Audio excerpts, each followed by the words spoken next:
Hey, everybody. It's Eddie from Tokyo. This is your cryptocurrency update from Japan. I have a very unique, first time ever kind of video because it's fascinating. I'm going to share with you a very rare, big poll that was done about the XRP community.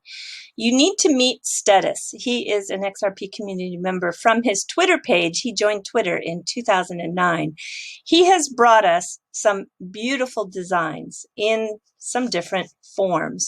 The most recent form was a big poster, version number 6, that has the XRP community, featuring YouTube users that have channels, the active Twitter users, coil bloggers, the charters, the websites, along with some price statistics.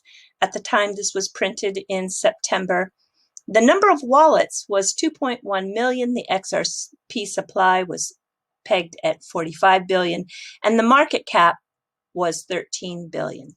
The names all appear in alphabetical order. His quote cards are most famous. They are grabbing this moment in time with key quotes that impact our space. Here is one of the latest that comes from Brian Brooks. He is the acting comptroller of the currency, which is sometimes called the OCC. In a world of geopolitical instability, crypto assets in general will grow and become a more significant part of people's lives. I think these are valuable today, yes, but even more so in the future because it is documenting the history of this space. Now, Status is also an active member in his community, which is local. You can see he is from the Croatia region. They're going to have a meetup, their third one in Zagreb. I think it occurs on October 24th.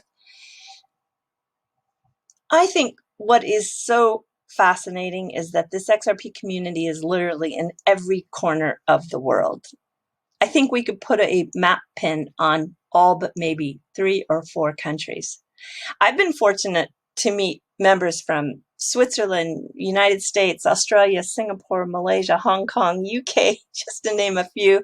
And I know it's going to sound very corny, but I think I can go anywhere in the world and I will meet up with XRP community members and it'll feel like family. I know that sounds crazy, but honestly, that's how I feel. This is the largest and most comprehensive poll ever that he conducted. It was a lot of work, and they are questions that really reflect who this community is. 30 different questions, over 1,000 community members participated, and there is nothing like it in this space, nothing. There are 5 main categories: demographics, investing, price prediction, exit strategy, and then a favorite featured members, which are coming from the company Ripple, researchers, content creators, and miscellaneous. I'm going to look at 4 of those 5, and it is really reflecting this community in a way that is quite interesting. For the demographics, the majority of these XRP members that responded in this poll are 30 to 50 years old. 81% are employed, which is great. I was happy to see that just because I know that these are very difficult times and I expected that percentage to be a little bit lower. 88% of the respondents are men, and from the Americas, North and South, plus Europe, they make up the largest portion at 84.8%. But if you break Europe out, it is 36.9%. But truly, I know from my comments on my YouTube channel that it is from every place you can imagine, Africa to the little tiny island nations. Now, if we go down to investing and trading, the discovery of this XRP digital asset, 49.9% of the people found it on the internet. And when it comes to what year they first invested, it's a big mix. You can see here that before 2017, 27.9% of those made their first investment. 27.5% came in 2018. Only 15.2% came in 2019. So really significantly a smaller percent of new members of the community and of the investors, from what we can tell from this poll. And in 2020, look at the size of people who have just arrived, 29.4%. The majority of holders have 10,000 to 50,000 XRP. That majority is 50%. 26% have 100,000 XRP or more. 94% are here, what they think, for a long-term investment. 42% only have XRP in their portfolio. 44% are not in the green since they invested. They're underwater. Yet 47.6% would recommend XRP to friends and family. And 73% say that they would receive their XRP as their salary if they had the choice. When we go down to price, 25% feel that the price will stay somewhere between a penny to 50 cents by the end of this year. But 29.9% feel that it will reach $5. That is their prediction. Looking beyond to 2025, the majority, 43%, want to exit at a price of $100 or more, with 72% predicting it'll reach over $100 at some point. 53.6% answered that they will never sell all their XRP. That's interesting.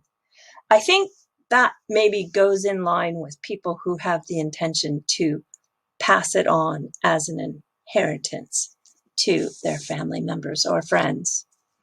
And among BTC, Ethereum, XRP, and VeChain, VET, the ROI from XRP is expected to be the highest at 77.9% of those who responded feel that way, followed by the investment of VeChain with 15.7%. And then the other crypto projects aside from that are ADA and Ethereum and Stellar. It's interesting that BTC didn't show up there. 82% will participate in the Spark token by the Flare network. Wow. Wow. That wows me. 65.4% use a hardware wallet like Ledger to do their XRP storage. And payments is the use case believed to be the driving demand for XRP. I'm going to pull out this bottom section here with the favorite members because I think it deserves a little bit more focus on some of the people who showed up on this particular page. And I'm going to make a part 2 of this video for this portion. So right now, we will jump to the fluff. I think some of you remember I shared a picture that I went to the TeamLabs art installation about 2 months ago, it feels like, in Tokyo. These installations are viewed in a series of rooms that surround you with these moving images. And the images also come with music to enhance your senses or your response. And it is constantly changing on the walls, on the floor, and on the ceilings. The boundaries just disappear. It's quite magical. And as you are immersed in a kind of fantasy world, you wander through the room as fast or as slow as you like. And the transformations happen seamlessly. This is one in Saitama, which is just outside of Tokyo. and it is in the forest. So I think that it's very interactive, and it's interesting. You have the urge to reach out and touch everything. If you live in places like Helsinki, the Netherlands, Seoul, Shanghai, San Francisco, New York, you can see some of these installations. But there is one coming to Miami that is going to be special. It's opening December 2020, and it's going to be in one of the largest spaces that is dedicated to the arts. It's called the Super Blue Miami. It's downtown near the metro rail. Now, these installations in Tokyo began in 2001. They're by a group of programmers, engineers, animators, mathematicians, and architects. The Instagram page is a place that you can see a really good selection of some of the installations. But if you can't go to one because it's not near your city, the website has a lot of different video that you can enjoy. It's not expensive. It really is not expensive, and what's really great about it is that it is enjoyed by every age. So it is a perfect experience, no matter how old you are or who you are. I will put a link to this in the description below, and enjoy some of this video. Very, very magical. All right, everybody, do take care. Sayonara for now. Bye-bye.